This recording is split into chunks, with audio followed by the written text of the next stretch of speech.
to put questions in the chat box during the presentation or use the raise hand Zoom feature during the Q&A. That the event is being recorded and will be available on the Mansueto Institute's YouTube channel after. And that you should please feel free to sign up for the Trauma Interest Workgroup listserv. And I will post the listserv in the chat in a minute. And that we're going to have a brown bag speaker and arts and resilience series in the winter and spring quarters. Details are forthcoming. So now I'm going to introduce our speaker, Ben Austen. And for those people who've just recently joined, I apologize. My camera's on, but for some reason, I'm not visible. I can't understand it because I was just on a Zoom a few minutes ago, and I can't seem to fix it. So I apologize. So our speaker today is Ben Austen. He's a journalist and the author of High Risers, Cabrini Green and the Fate of American Public Housing, which was long listed for the Andrew Carnegie Medal of Excellence in Nonfiction and named one of the best books of 2018 by Booklist, Mother Jones, and the public libraries of Chicago and St. Louis. He's the co-host with historian Khalil Gibran Muhammad of the Pushkin Industries podcast. Some of my best friends are. He's a former editor at Harper's Magazine and also a story consultant on the podcast The City and a senior fellow at the Invisible Institute. His feature writing has appeared in the New York Times Magazine, GQ, Wired, and many other publications. His book, Correction, Parole, Prison, and the Possibility of Change will be published by Flatiron in 2023. And we thought of Ben for this speaker series because of the story of Cabrini Green. And, you know, normally when we think about forced displacement, we think about maybe international stories, but we had this story happen right here just a few years ago. And, you know, it's happened for decades in major American cities. And so it's my pleasure to welcome Ben Austen to our speaker series. And we can't wait to hear about your book and your reporting on this important issue. Excellent. Thank you so much. Thank you, Yael. I will say, yeah, when you asked me, thinking about this, the same thing intrigued me about this talk, that forced migration, thinking about it locally. It's not how I necessarily framed what I was writing about. And it intrigued me. It intrigued me as a frame. And I actually will, you know, I have a lot of questions for you guys, you know, at the end of this to think about how we think about local issues in this larger framework. And so, yeah, I wrote this book about public housing and about really our city, about Chicago, and maybe about a lot of other things too. And I thought I would talk for 20, 30 minutes, and then we could just open this up for conversation. So anything that you feel like I didn't cover or you want to ask me about, feel free to ask me about and have me elaborate, or you can sort of extend it in some other way.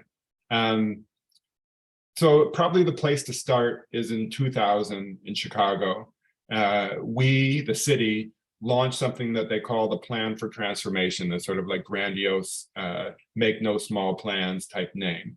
And really what it is, it's an effort to tear down all the public housing in the city that's high rise and for families. So every unit of public housing that's in a high rise development that isn't for seniors is going to be torn down. It is this enormous urban renewal project, and probably the biggest, certainly of our the last 25 years. Nothing corresponds to it. And in a lot of ways, it's a response to what is considered this epic failure of public policy, public housing in the United States. And so this is a way to eradicate it, to tear it all down, demolition. And public housing, high-rise public housing in Chicago, I'll talk about, but in a lot of cities in the country had become predominantly Black, predominantly lower income, very low income, and isolated architecturally, built in sort of blocks, and even in the sense of our street grid, that there weren't through streets, so really sort of geographically isolated in a real sense. So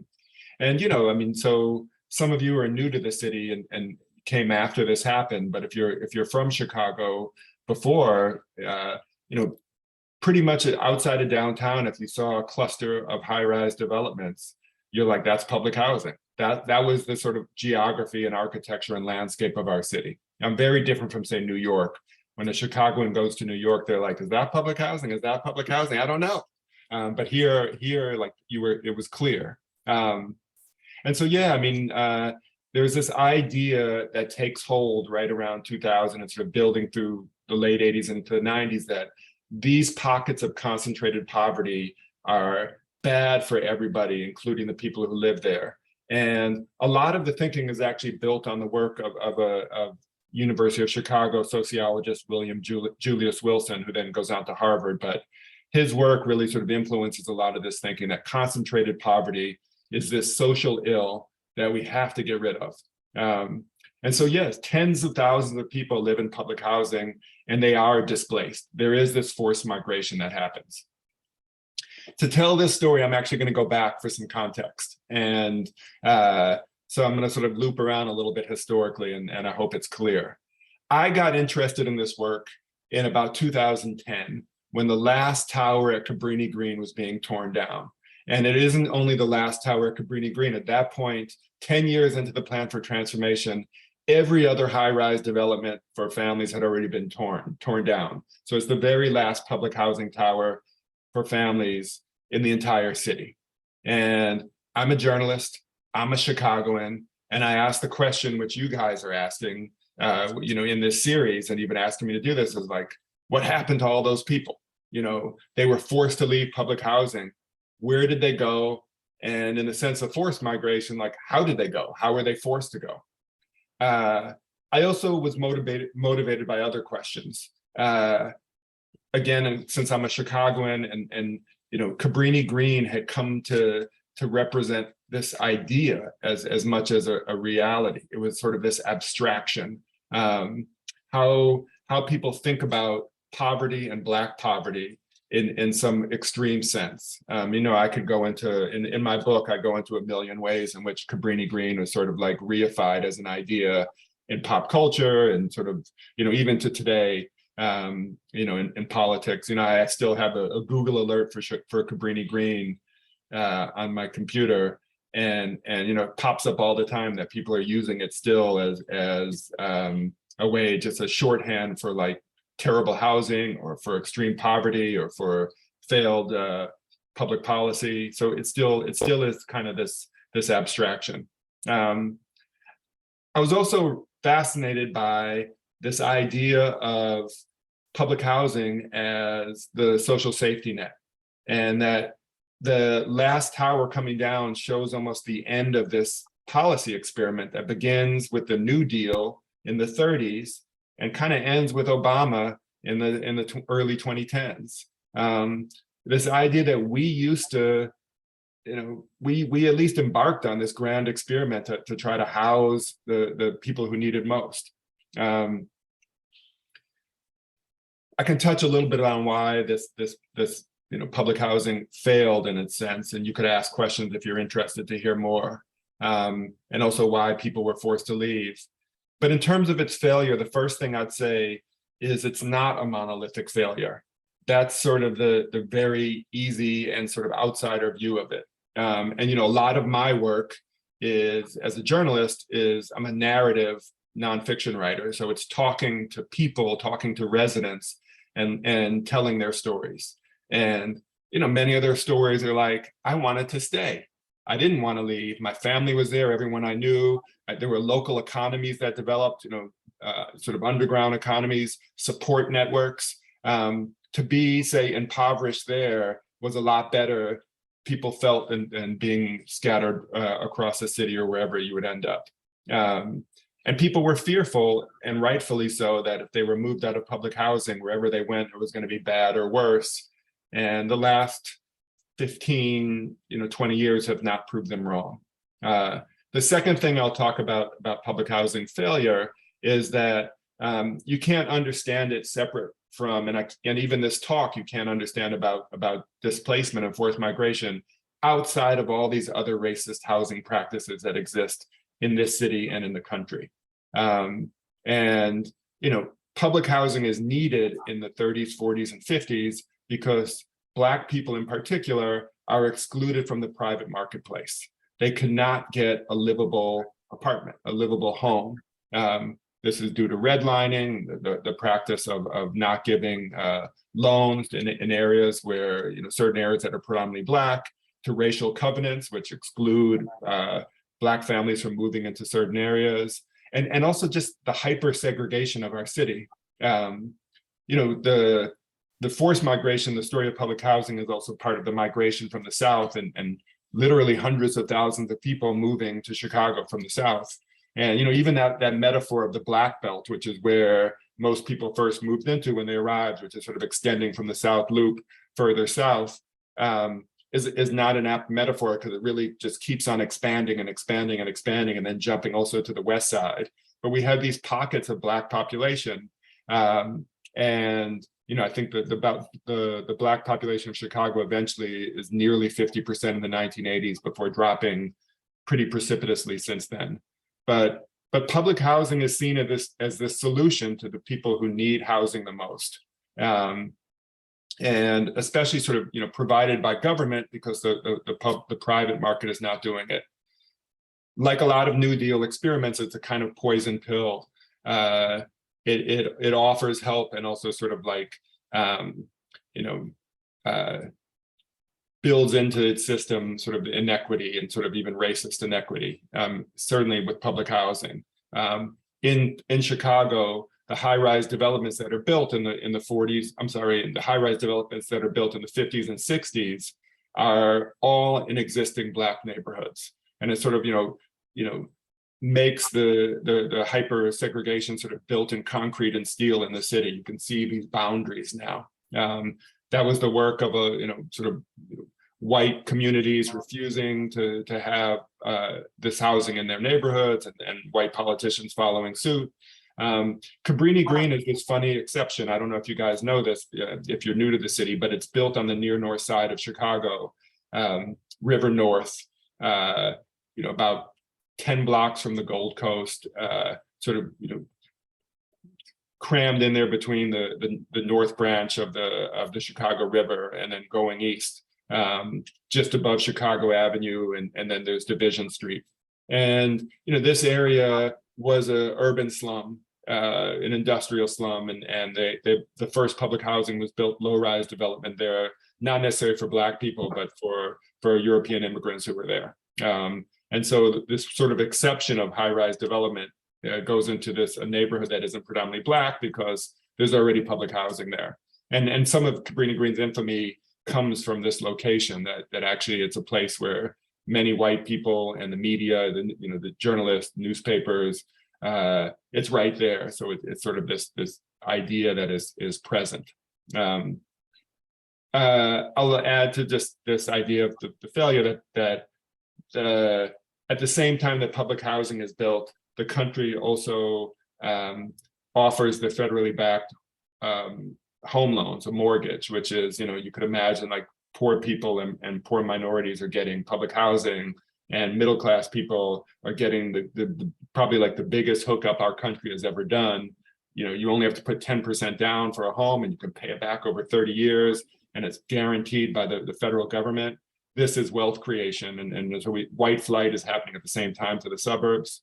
And as we're building public housing in the 60s and sort of there's less demand, urban renewal projects become part of filling public housing.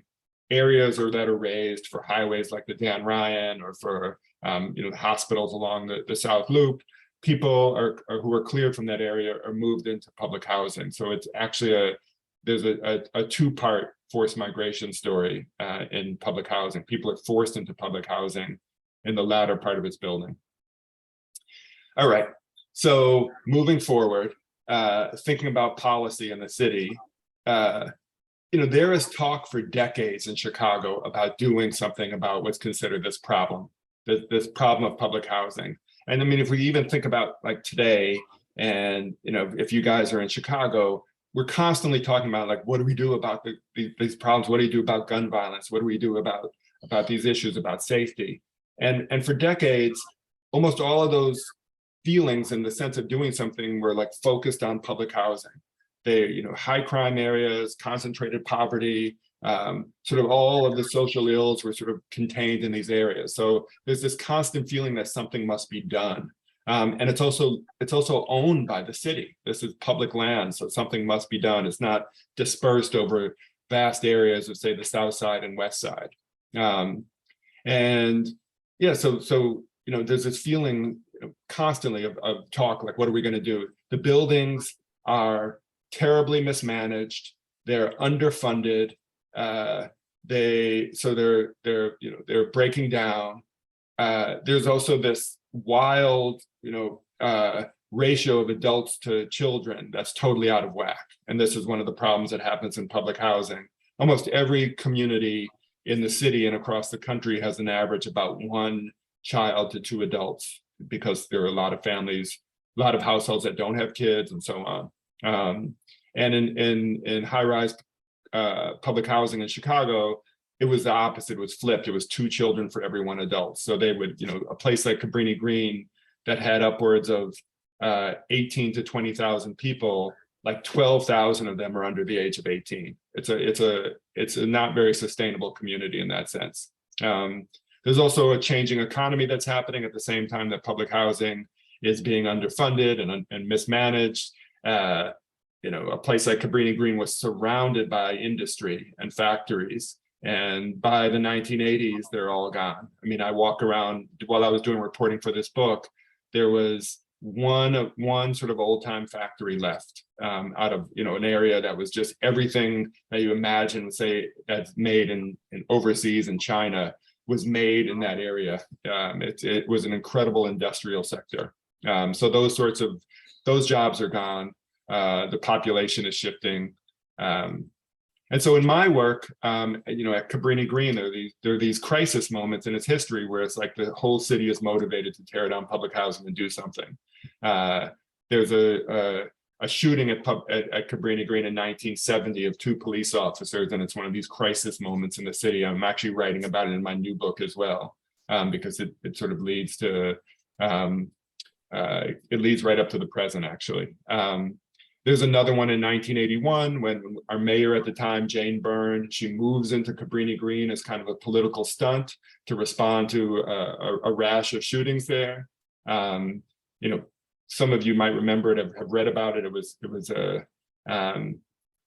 a political stunt, it brought a lot of attention to a place that needed it, but it also was certainly not a structural change at all, and a way to sort of save her political fortunes.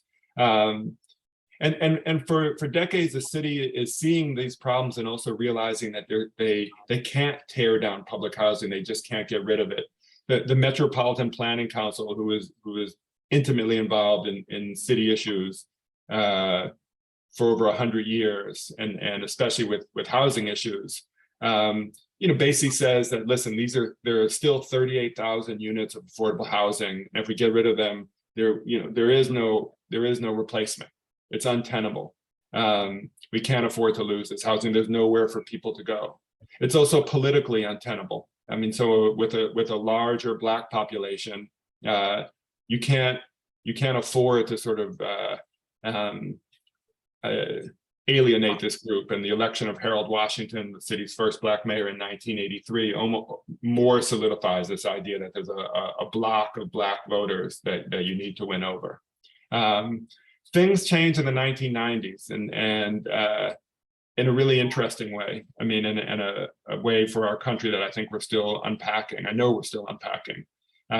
There is another sort of moment, a crisis moment at Cabrini Green in 1992. A 7-year-old named Dontrell Davis is shot, and it sort of galvanizes political momentum in the city to do something about this crisis. And doing something is first repairs, and then it leads to like, no, we need to do demolition. But that doesn't happen in isolation. There's also a much broader shift in our thinking as a country and sort of in American values. And by then, Democrats are also joining the attacks on the welfare system and social safety net. And you know, we get President Bill Clinton ending welfare as we know it, and public housing is part of that to move away from this sort of sense of the welfare state, to move away from even you know, a lot of things that the Johnson administration was supporting.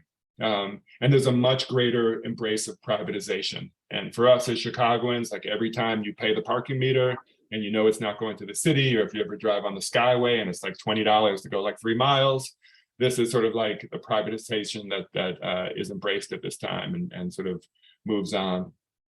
Richard M. Daley, the second Mayor Daley, is also in office now, and he's just become, he's in office for 22 years. And this is about like 8 or 9 years. He's starting to really feel empowered. And so he's gonna latch on to this huge idea of tearing down public housing that before no one was willing to do.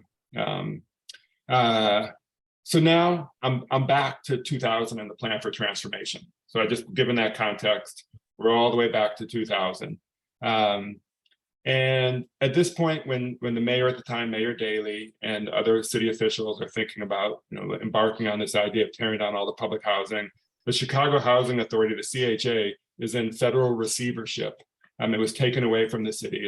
It's so poorly run organizationally in many other ways. The buildings are a mess. You know, I like to think about, like, you know, where we had this massive patronage system in the city at this point. Like, the people who are going to the CHA are like the third cousin.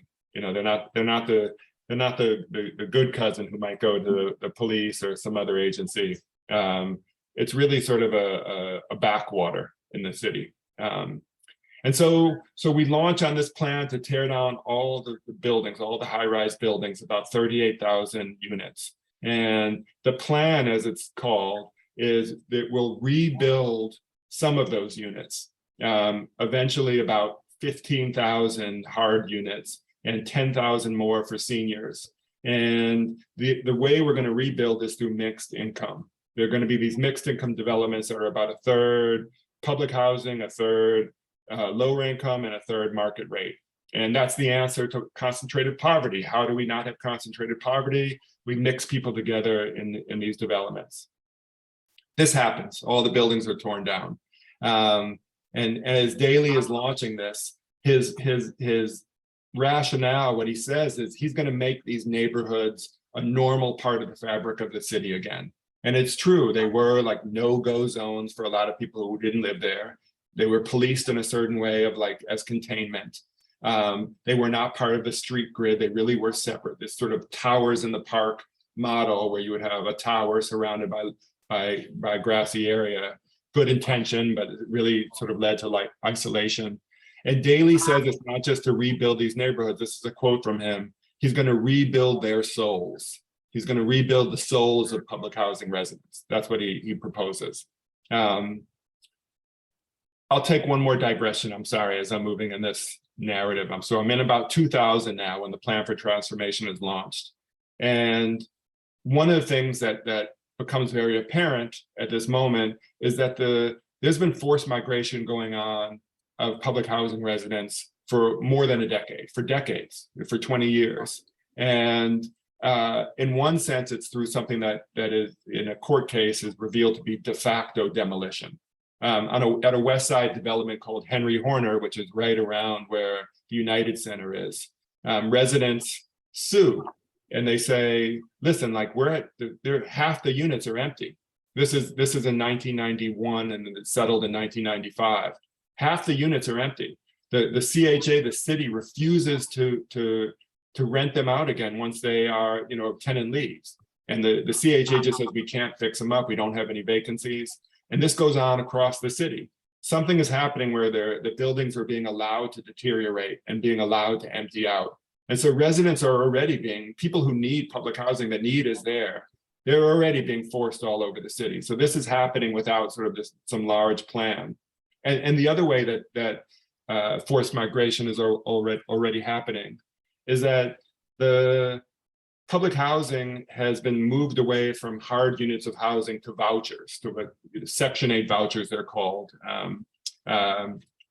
And by 2000, when the plan for transformation is launched, if we have 38,000 hard units, there are already 48,000 people who are households on vouchers somewhere else in the city. And what you do is you take this voucher and you find a landlord in the private marketplace, and you say, like, listen, part of my rent's going to come from the government.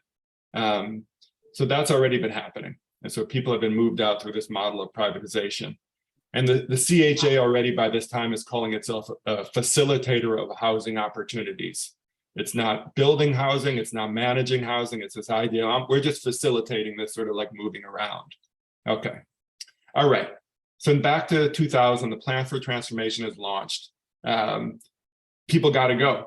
The city is like, these buildings are going to be torn down. You have to leave. There is a lot of community opposition to this at this time. It's not like residents were like, yeah, this is really crappy housing and we're ready to go. What are you going to offer next? There's a group that forms the Coalition to Protect Public Housing, made up of residents, led by residents.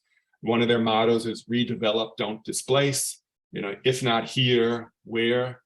They know that there's just not a stock of affordable housing to meet the increased demand, that the rest of the city, there is no place for them to go. This is proved out over time.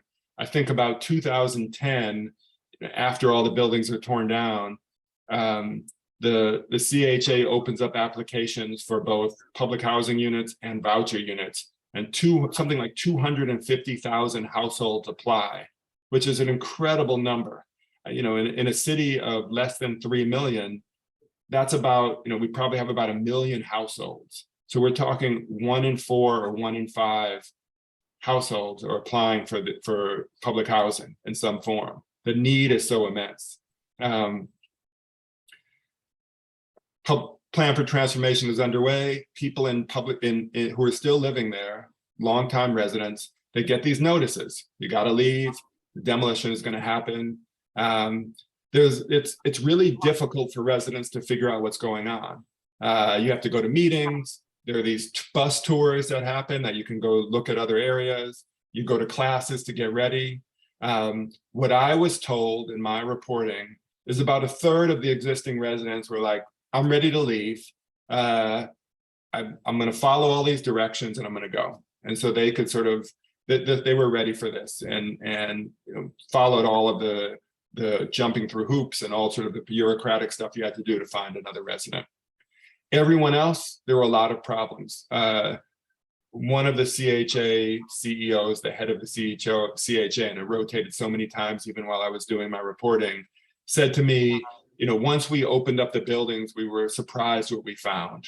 They had no idea that how much difficulty people were going to have. That's in a way a terrible thing to say of a community that you're in charge of and responsible for, but they were surprised to find the extent of the dependency issues, people with mental illness, people who were separated from the work economy, people with physical disabilities, and residents also moving away. They're losing their support networks in public housing. They're losing the economies that existed to support them. And there are all sorts of other issues where people can't get housing through the network of the plan for transformation, forced migration. They're not lease compliant in the right way. They missed a bill on their utilities. They have a criminal history. We're 3 decades into mass incarceration, and there's a huge portion of the population that has a record, and they don't qualify for the housing that's being offered, the replacement housing. The moves are also really complex and difficult to follow. So residents negotiate something called a right of return, that once replacement housing is built, that they're part of a group of, say, 25,000 that are offered a right of return. It's unclear, and at different times it's changed, whether you're allowed the right of return as to the area you came from or any public housing in the city. But first there has to be demo. So you have to move somewhere. And you have to find one unit and maybe another and then another and then another. And then at some point, there's going to be replacement housing, and you'll enter a lottery, and maybe you'll get into a mixed income unit. The city also keeps low-rise development, so you can move into those. In terms of the forced migration, the first years of the plan for transformation are really a human rights disgrace on our city. And the demolition is done with a speed and with a sense of emergency, which is just a false. It wasn't necessary to do it that fast, and much too fast for people to adapt or to move into housing. In 2002, by 2002, 2 years into the plan for transformation, 7,000 units have been torn down and only about 130 built. So they're just on a demolition project. People are moved out in a hurry in the private sector. If they can't find a landlord who will rent to them with a voucher, they lose their voucher eventually. Many of them have no experience in the private sector with landlords. They've been living in public housing their whole lives, and sometimes for generations.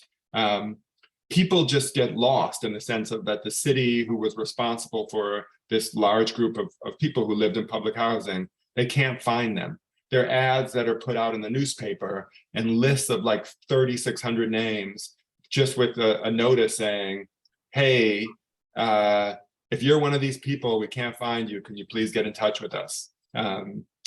And people are moved into neighborhoods when they can find housing. The landlords that will take vouchers and public housing residents are in existing Black neighborhoods, often also impoverished. And they're areas that like, for anyone who does this kind of work, they're like these maps that we overlay on the city, and it's always the exact same map, no matter what social crisis you're looking at. Like if you're looking at poverty, segregation, foreclosures, gun violence, closed schools, depopulation, food deserts, the map is always the exact same map. It's covering the exact same land. And it's almost always the far south side and the west side. And so that's where people are moved, into these areas that are already struggling with limited resources. At some point, the CHA, or about 4 years into this forced migration into the plan for transformation, brings in somebody to assess how they're doing. And it's a scathing report, and says that people are essentially moved from vertical ghettos into horizontal ones. A couple other things I'll say, that at this time, the buildings as they're in flux, as people are being moved out and other buildings around them are being demolished, they are really nightmares as well. And one of my colleagues, if you want to look at his work, Jamie Calvin and the Invisible Institute, they do a lot of research, and Jamie Calvin was present in public housing during this moment of flux, of just seeing the kind of abusive policing that happened to these incredibly vulnerable communities, where there's abandonment around them. People are being moved out. Some people are still living there waiting to figure out what to do, and they're being preyed upon by police. If you follow the news, there's a police officer named Ronald Watts, who has been found to have, all of his arrests are over 100 arrests have been vacated at this point. Convictions have been vacated because of this kind of abuse. I followed one resident in my book, a woman named Annie Ricks, who was the very last resident in the very last tower at Cabrini Green. And she eventually negotiated to be moved to a low-rise development, public housing development on the south side, right by where the White Sox play. It's called Wentworth Gardens. And what she found is eventually, she was open to having a good experience, and seeing was her family was preyed upon by other residents there. They were outsiders. They were from Cabrini Green. There's sort of different gang affiliations, possibly. Her sons get beaten up. They have to sort of move into protective housing. This happens in a lot of instances. One famous one is this young man, Darian Albert, at a school on the far side in 2009 is beaten to death with a rail tie, and it gets international news because it's right around when Chicago is trying to be an Olympic site, and it sort of ruins the chances of the city getting the Olympics. I'll say a couple other things. Also, public housing residents, as they're being scattered around different places, they're also blamed for crime, and in a way that wasn't true after researchers looked at it.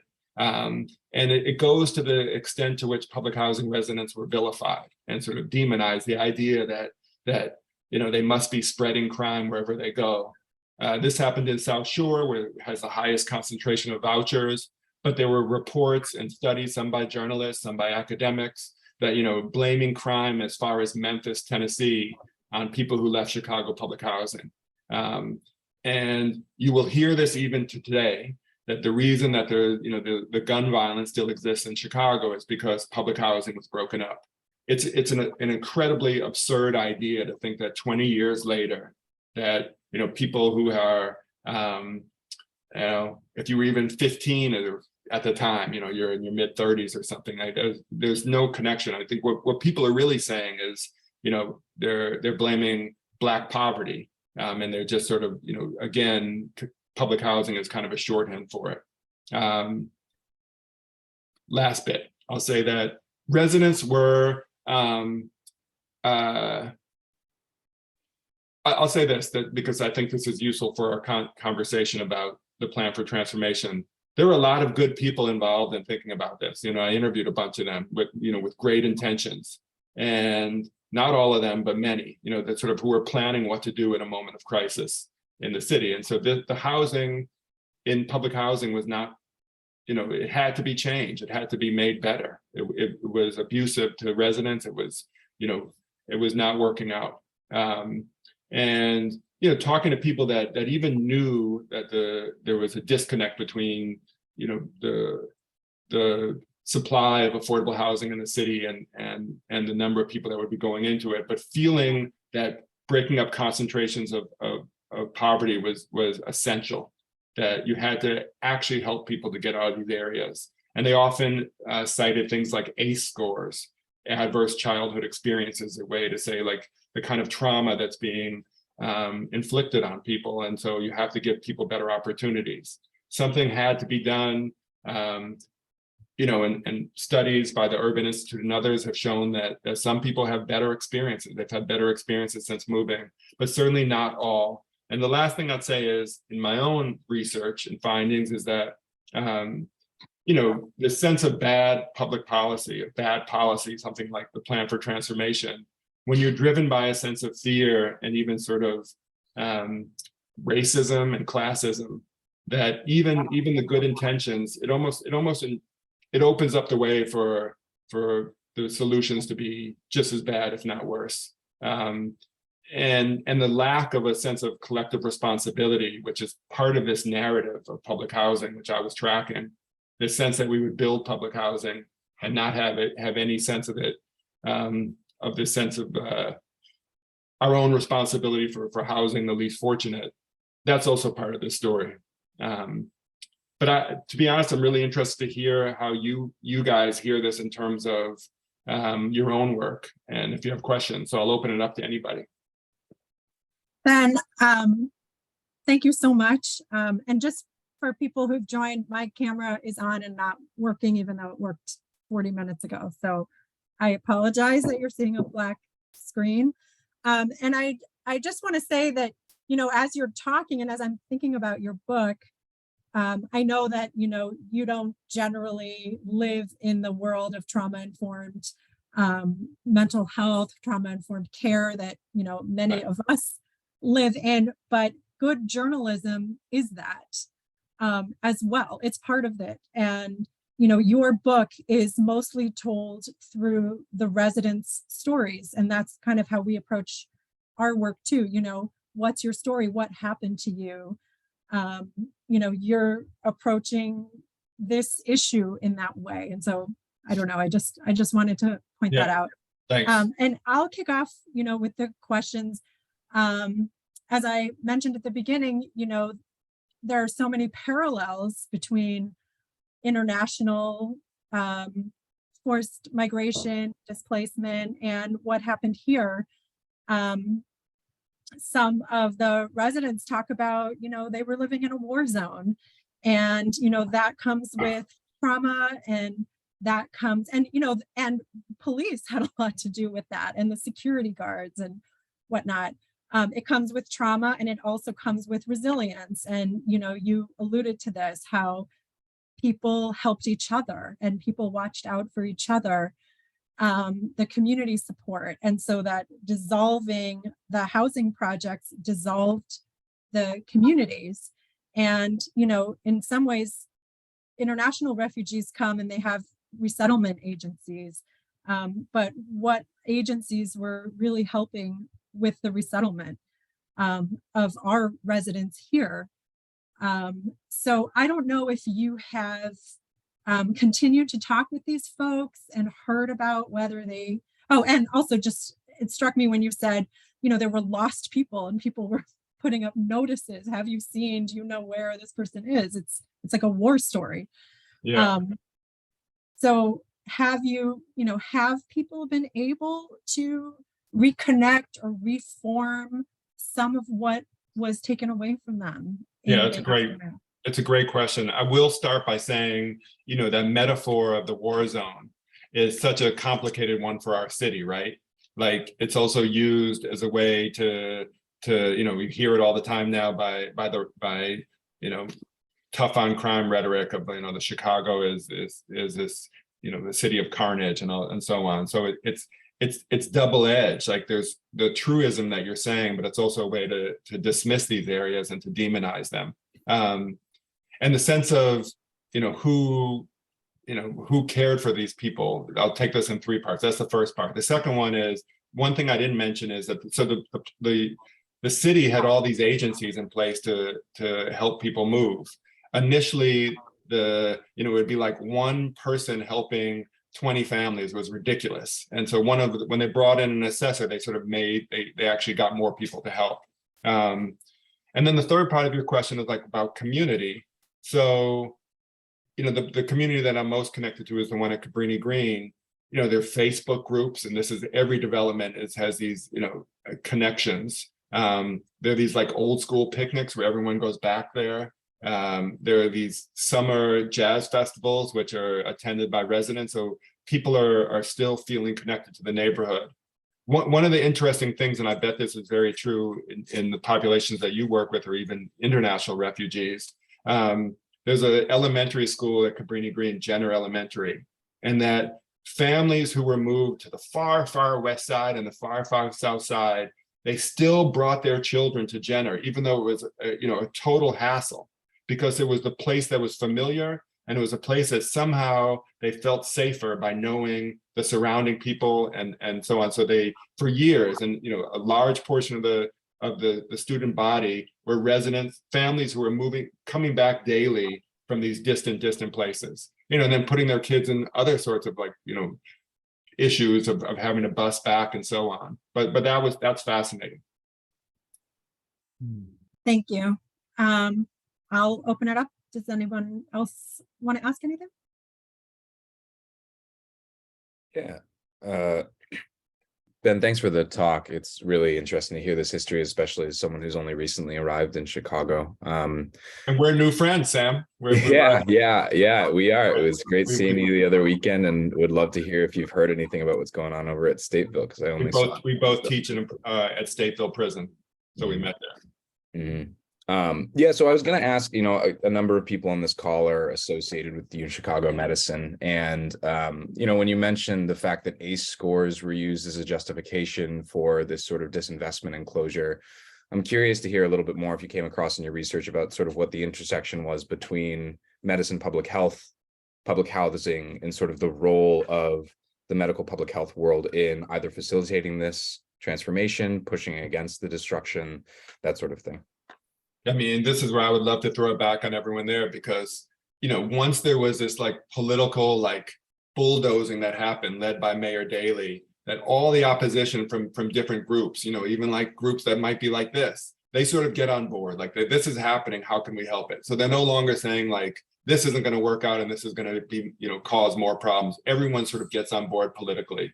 And so things like, the ACE studies were both justification, but real concerns. And so I think, the Urban Institute, which ends up doing a lot of research pre, during, and post, that's one of the measurements they use to say, like, listen, we can measure that some people are doing better. But as a sense of like, as a justification for policy, I don't know, like, how does that come up in the sense of like, even in very problematic ways, which is in a way what you're asking.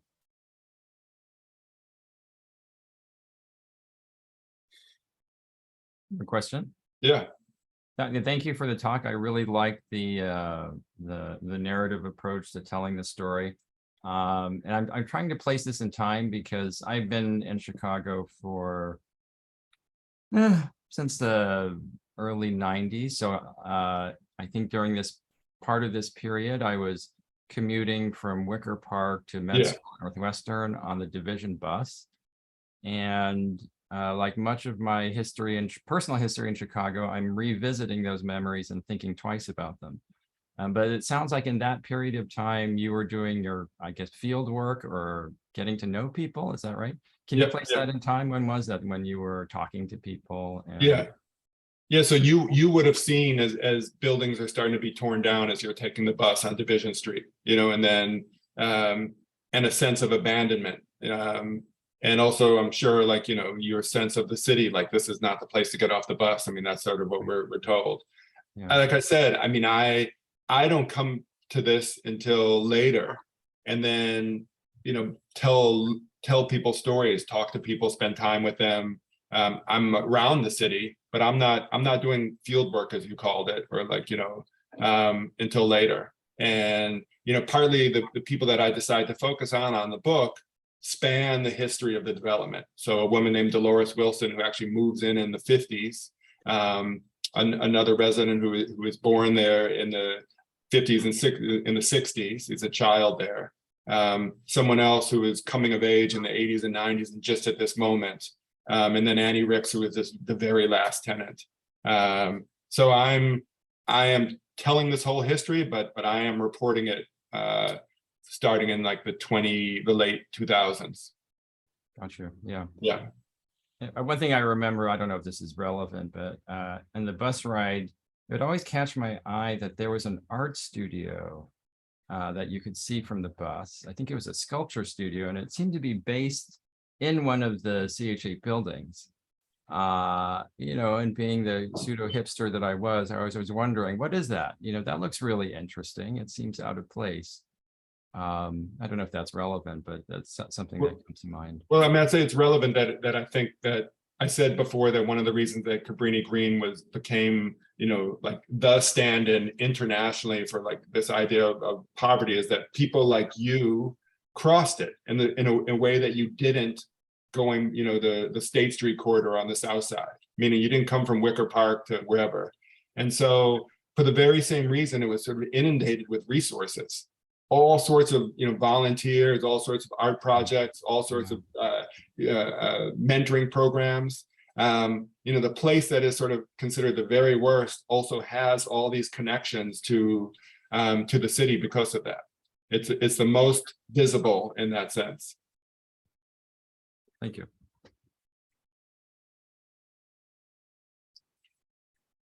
Dorian, Dr. Miller? Actually, Franklin is before me. Oh, sorry. That's okay. Hey, Ben, thank you so much. Franklin. Hey, how's it going? Good. Really appreciate the work you've been doing. Been a big fan of yours since your magazine and The Wire, really looking at issues connected to social media. So I just want to thank you for the work. Hey. Thanks.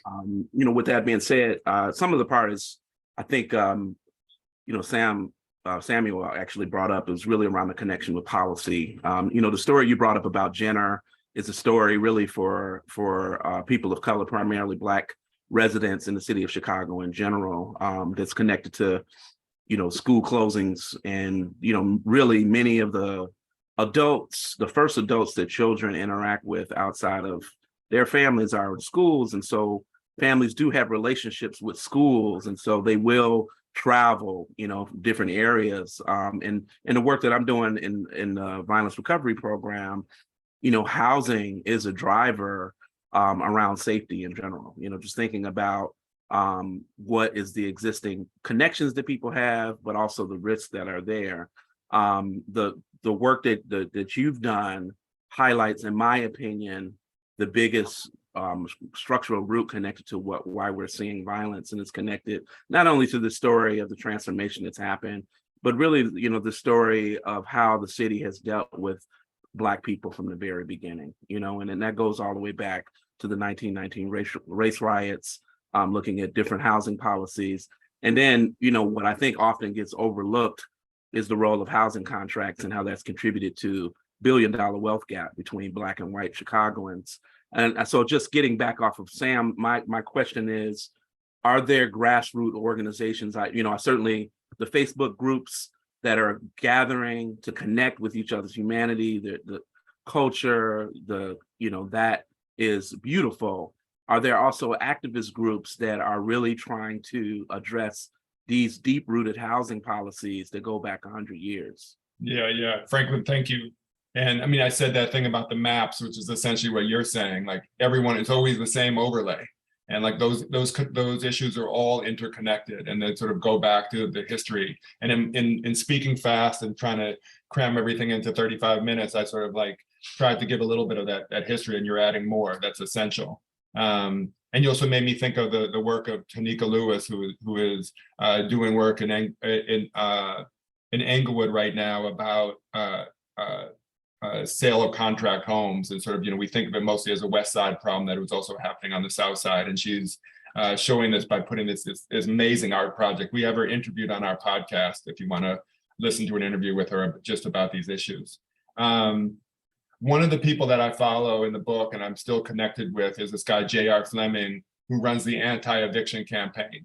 And he's a Cabrini Green resident and saw what was going on and the need for people in having homes and all these abandoned foreclosed homes in the city. One of the things I didn't say is that the plan for transformation is also built on this idea that housing prices will only go up. It's only one direction. That there's this, economic model that, the private sector people, they're going to support this because, homes just go up in value. This happens, this is in the 2000s. By 2007, this is all crashed and dead. There is no building going on. It's premised on this idea that is a total fabrication. And so JR is doing the work that you just asked about. Grassroots, trying to take care of the community, people from public housing.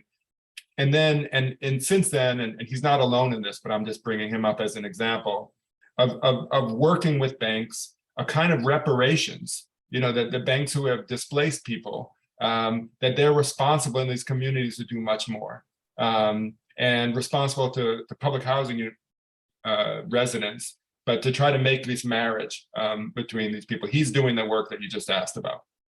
Yeah. That's fantastic. Thank you for sharing. Sorry about that. Thanks so much, Ben.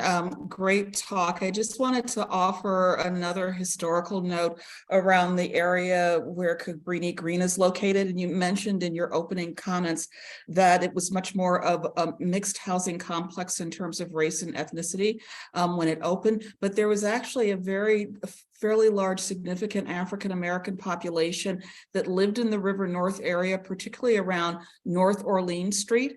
Yep. That was there for many, many years. And many of the people who lived in that area actually were not only working for places like A. Finkel and some of the other foundries that were in the area on the near north and near northwest side, but also they were maids and butlers and chauffeurs for people who lived on the North Shore, and they wanted to live close to their employers. And so oftentimes people think of the quote unquote Black Belt as being primarily on the South Side and then spreading to the West. But actually the first population of African Americans that lived in the city of Chicago actually lived in that area.